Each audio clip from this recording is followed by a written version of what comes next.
Hello, good afternoon class. Unit number third अपनी चल रही है जिसमें हम इंटरनेशनल मार्केटिंग के रिगार्डिंग जो टॉपिक पढ़ रहे हैं वो है प्राइसिंग। हम इंटरनेशनल प्राइसिंग चैप्टर के अंदर आज हम पढ़ेंगे इंटरनेशनल प्राइसिंग एंड स्ट्रेटजीज। तो अंतर्राष्ट्रीय स्तर पर विपणन करने वाली संस्थाएं कौन सी नीतियां और व्यूह रचनाओं को अपनाकर अंतर्राष्ट्रीय स्तर पर व्यापार करती हैं, उसके बारे में हम आज पढ़ेंगे। Global global pricing strategies view रचनाएं कौन सी बनाती हैं।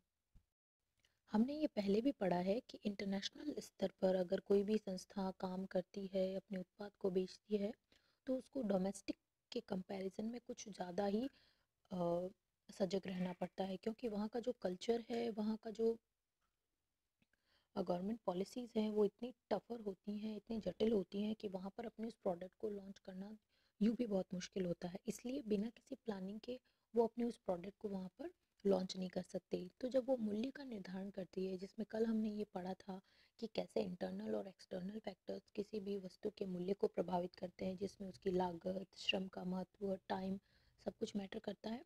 तो इन सभी कारकों को ध्यान में रखते हुए अंतर्राष्ट्रीय स्तर पर उनको अपनी वस्तु का मूल्य निर्धारित करना होता है। इसलिए वो अपने मूल्य निर्धारण के समय कुछ व्यू रचनाएं, कुछ नीतियों को लेकर चलती हैं ताकि उन्हें लॉन्ग टर्म फायदा पहुंचे। अब सबसे पहले हम ये समझ लेते हैं कि इंटरनेशनल लेवल पर स्ट्रेटजीज बनाने से क्या फ़ायदा होता है। देखिए, कोई भी संस्था जब व्यू रचना के मुताबिक काम करती है तो उनके सफल होने के चांसेस बढ़ जाते हैं। एक सामान्य खेल में भी, जो खेल में एक टीम का जो कप्तान होता है, वो एक व्यू रचना से किसी भी बैट्समैन को आउट करने की प्लानिंग बनाकर अपने बॉलर को तैयार करता है कि इस प्लेयर को किस तरह से आउट किया जाता है। हर खेल में एक व्यू रचना के साथ उतरना पड़ता है। उसी तरह से किसी भी कार्य में सफल होने के लिए हमें एक रणनीति अपनानी पड़ती है, कुछ नियम, कायदे और सिद्धांतों को फॉलो करना पड़ता है ताकि हम सक्सेसफुल हो सकें। तो इंटरनेशनल प्राइसिंग ऑब्जेक्टिव्स भी यही हैं कि क्यों किसी संस्था को स्ट्रेटजीज बनानी पड़ती हैं, तो वो अपने उद्देश्य क्या रखती हैं, इसलिए स्ट्रेटजी ज़रूरी है। हर संस्था मैक्सिमम करंट प्रॉफिट चाहती है, अधिकतम लाभों के उद्देश्य से स्ट्रेटजीज बनाती है, और मैक्सिमम मार्केट शेयर, बाजार में उसके उत्पाद का सबसे ज़्यादा भाग होना चाहिए जो बिकने के लिए रेडी होता है।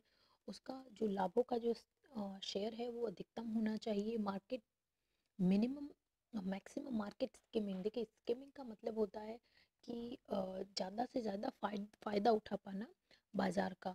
इसे नॉर्मल भाषा में तो अ, मलाई का जो टाइम होता है या जो सबसे ज़्यादा बिकने वाला प्रोडक्ट होता है वो बन जाना मार्केट में, वो एक फ़ायदा पहुंचाता है। या वो चाहते हैं कि प्रोडक्ट इस तरह का हो कि सब लोग उसे पसंद करते हों।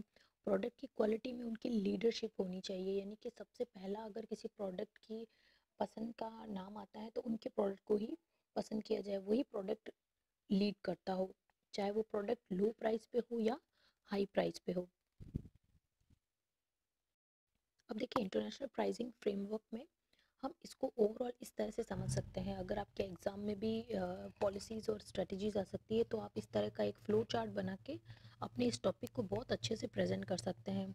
देखिए, हमने अभी तक क्या पढ़ा है कि इंटरनेशनल प्राइसिंग फ्रेमवर्क जो कि इंटरनल और एक्सटर्नल फैक्टर से इफेक्ट होता है, और इसी इंटरनेशनल और इंटरनल फैक्टर्स के इफेक्ट नेगेटिवली नहीं होने के लिए हम प्राइसिंग की स्ट्रेटजीज बनाते हैं। अब ये जो स्ट्रेटजीज जो आपके कोर्स में है, जो मेन है, वो चार तरह की है। एक तो प्राइसिंग लेवल, एक है price changes over PLC, pricing across products, pricing across countries.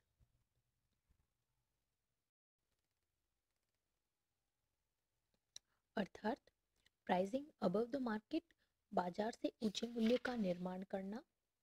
दूसरा आता है बाजार से नीचे मूल्य के आधार पर मूल्य का निर्धारण करना। नेक्स्ट आता है प्राइसिंग अक्रॉस प्रोडक्ट्स, मतलब एट पार प्राइसिंग, सम पार मूल्य का निर्धारण करना। मूल्य नीति के अंतर्गत उत्पाद और सेवाओं के मूल्य को विपणन फर्म में अपनी प्रतियोगिता के मूल्यों के समकक्ष रखने के लिए मूल्य का निर्धारण बदलती रहती है।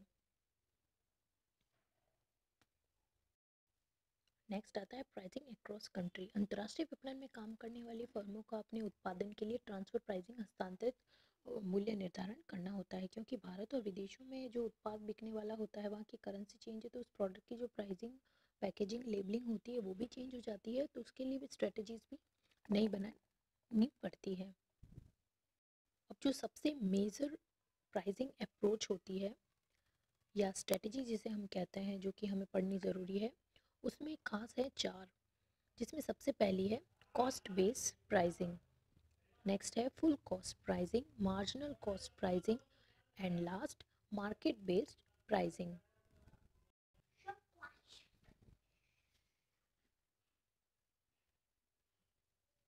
सबसे पहला है कॉस्ट बेस्ड प्राइसिंग, अर्थात लागत पर आधारित मूल्य निर्धारण की विधियाँ।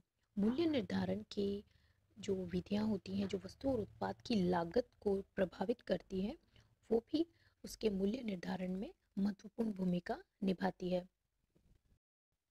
सबसे पहला आता है cost based pricing. Cost based pricing मतलब लागत पर आधारित मूल्य निर्धारण की विधि। अंतर्राष्ट्रीय विपणन में विभिन्न कंपनियां अपने उत्पादों और सेवाओं के मूल्य निर्धारण के लिए बहुत सारे मेथड्स या व्यूहरचनाएं बनाती हैं।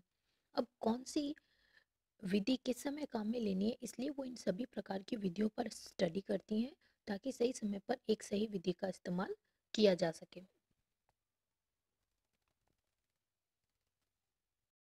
लागत के आधार पर मूल्य निर्धारण, जैसा कि इसके नाम से स्पष्ट होता है कि इस विधि में सबसे पहले वस्तु या उत्पाद की लागत ज्ञात कर ली जाती है।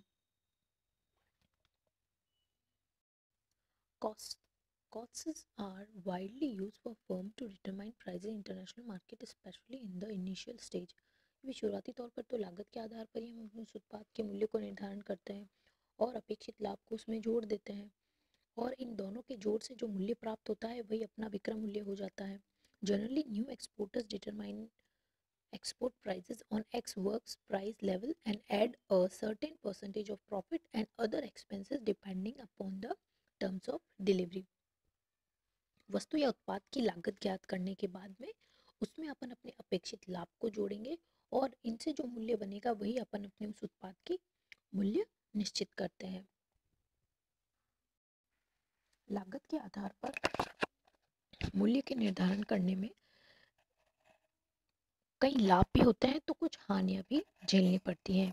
देखो, यह विधि बहुत सरल होती है। अगर हम लाभ की बात करें तो किसी भी उत्पाद के मूल्य का निर्धारण करने में उसकी लागत और उसके संभावित लाभ को जोड़ दो, तो जो मूल्य आपका आता है उसे आप अपना उत्पाद का मूल्य घोषित कर सकते हैं। लेकिन कभी कभी ऐसा होता है कि अंतर्राष्ट्रीय स्तर पर इस प्रकार से मूल्य का निर्धारण करने से कुछ नुकसान भी होना हो जाता है। अंतर्राष्ट्रीय स्तर पर अपने उत्पाद को बेचने के लिए अगर कोई भी जो उत्पादक होता है वो अपनी लागत के आधार पर अपनी प्राइस को बहुत लो रखता है, तो आयातक को ज़्यादा फायदा हो जाता है। और अगर बहुत ज़्यादा फायदा या ज़्यादा अपनी उत्पाद की प्राइसिंग को हाई रखता है, तो इससे कॉम्पिटिटर्स के उत्पाद जो कि उनसे कम मूल्य के होते हैं उनको फ़ायदा हो जाता है, या उनका प्रोडक्ट लोग खरीदने लग जाते हैं।